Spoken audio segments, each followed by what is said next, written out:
வணக்கம் வியூவர்ஸ். பொதுவாக வாழைப்பழம் சாப்பிட்றதுனால நமக்கு பலவிதமான நன்மைகள் கிடைக்குங்கிறது எல்லாருக்கும் தெரிஞ்ச விஷயந்தான்.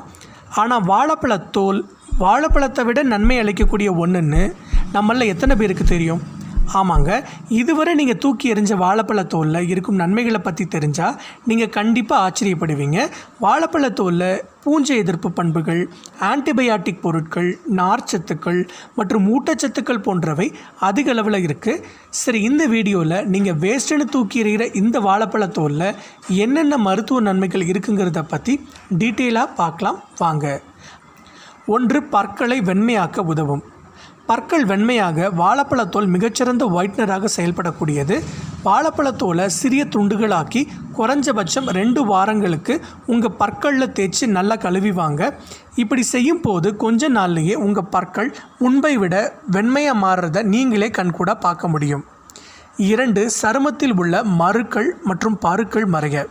வாழைப்பழத்தோலை சருமத்தில் உள்ள மருக்கள், பருக்கள், சுருக்கங்கள் உள்ள இடங்களில் தொடர்ந்து தேய்ச்சி வந்தால் கூடிய சீக்கிரமே அதெல்லாம் மறைஞ்சு சருமம் பளபளப்பாக மாறிடும். அது மட்டும் இல்லாமல் திரும்ப அந்த இடங்களில் பருக்களோ மருக்களோ இல்லை சுருக்கங்களோ வராமல் தடுக்கவும் இந்த வாழைப்பழத்தோல் உதவுது. 3. சருமம் பளபளப்பாக உதவும். சருமம் பளபளப்பாக வாழைப்பழத்தோலை முகத்தில் தேய்க்கிறது நல்ல பலனை தரும். குறிப்பாக சருமம் ப்ரௌன் நிறமாக மாறுற வரைக்கும் நல்லா தேய்க்கணும். தேய்ச்ச பிறகு ஒரு 10 நிமிஷம் வரை வெயிட் பண்ணி அதுக்கப்புறம் முகத்தை வார்ம் வாட்டரில் கழுவி வந்தால் சருமம் பளபளப்பாக மாறும். 4. கருவளையங்களை போக்கும். நைட் நேரங்களில் அதிகம் முழிச்சிருக்க காரணத்தினாலையும் சரியாக தூக்கம் இல்லாத காரணத்தினாலையும் கண்களை சுற்றி கருவளையங்கள் வரும். அதுக்கு வாழைப்பழத்தோலை கற்றாழை ஜெல்லுடன் கலந்து கண்களுக்கு கீழே உள்ள கருவளையத்தின் மேலே அப்ளை பண்ணணும். அதை அப்படியே 20 நிமிஷங்கள் ஊற விட்டு பின் குளிர்ந்த நீரால் கழுவணும்.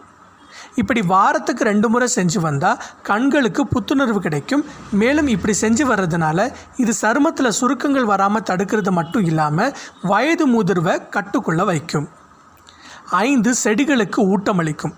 4-5 வாழைப்பழத்தோல்களை எடுத்து சின்ன சின்ன துண்டுகளாக வெட்டி ஒரு பிளாஸ்டிக் டப்பாவில் போட்டு 1 கப் தண்ணி ஊற்றி நல்லா மூடி வைங்க. 3 நாள் கழித்து அந்த பிளாஸ்டிக் டப்பாவை திறந்து முதல்ல ஒரு குச்சியை எடுத்து நல்லா கலக்கிட்டு அப்புறம் ஒரு வடிகட்டி மூலம் அந்த நீரை மட்டும் வடிகட்டி எடுத்துக்கணும். வடிகட்டிய தண்ணியை உங்கள் வீட்டு செடிகளுக்கு அரைக்கப் அளவுக்கு ஊற்றினாலே போதும். நல்லா வளரணுன்றதுக்காக அதிகமாக ஊற்ற தேவை கிடையாது. ஒரு அரைக்கப் வீதம் ஊற்றினா போதுமானது. வாரத்துக்கு ஒரே ஒரு முறை மட்டும் இந்த குறிப்பை பின்பற்றி வந்தாலே போதும். உங்கள் வீட்டில் உள்ள செடி சின்னதாக இருந்தாலும் கூட அந்த சின்ன செடியிலேயே நிறைய பூக்கள் பூப்பதை உங்களாலே நிச்சயமாக பார்க்க முடியும். குறிப்பிட்ட இந்த செடிக்கு தான் ஊற்றணுங்கிற எந்த அவசியமும் இல்லை. ஊட்டச்சத்து கம்மியாக இருக்கும் எந்த செடிக்குனாலும் இந்த டெக்னிக்கை யூஸ் பண்ணலாம். நிச்சயமாக நல்ல பலன் கிடைக்கும். 6. உடலில் முள்குத்தி இருந்தால் வெளியே வரும். வாழைப்பழத்தோலில் உள்ள என்சைம் காயத்தில் உள்ள தூசிகளையும் வெளியே கொண்டு வரும் ஆற்றல் கொண்டது. உங்களுக்கு ஏற்பட்ட காயத்தில் ஏதாவது சின்ன கண்ணாடி துண்டோ இல்லை முள்ளோ குத்தி இருந்தால் வாழைப்பழத்தோலை காயங்கள் மீது போட்டு ஒரு டேப்பை போட்டு ஒட்டி நைட் தூங்கும்போது அப்படியே விட்டுடுங்க. மறுநாள் காலையில் அந்த டேப்பை ரிமூவ் பண்ணி பார்த்தீங்கன்னா முள்ளோ கண்ணாடி துண்டோ வெளியே வந்து இருக்கிறத நீங்களே கண்கூட பார்க்கலாம். 7. வலியை போக்கும் பூச்சிக்கடியை சரி செய்யும். உடம்புல வலி இருக்கும் இடங்களில் வாழைப்பழத்தோலை வச்சு தேய்ச்சி வந்தோம்னா வலி போயிடும்.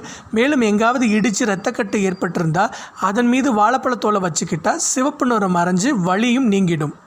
அதே சமயம் நம்ம ஸ்கின்னில் கொசு இல்லை பூச்சி கடித்து எரிச்சல் இல்லை அரிப்பு இருக்கும் பட்சத்தில் வாழைப்பழத்தோலை தேய்ச்சி பாருங்கள். சருமத்தில் ஏற்பட்ட எரிச்சல் மற்றும் சிவப்பு நிறம் மறைஞ்சிடும், அரிப்பும் நீங்கிடும். ஃப்ரெண்ட்ஸ், உங்களுக்கு இந்த வீடியோ பிடிச்சிருந்தால் லைக் பண்ணி ஷேர் பண்ணுங்கள். மேலும் இது போன்ற பயனுள்ள ஹெல்த் அண்ட் பியூட்டி டிப்ஸ் தெரிஞ்சுக்க எங்கள் சேனலை சப்ஸ்கிரைப் பண்ணுங்கள். நன்றி.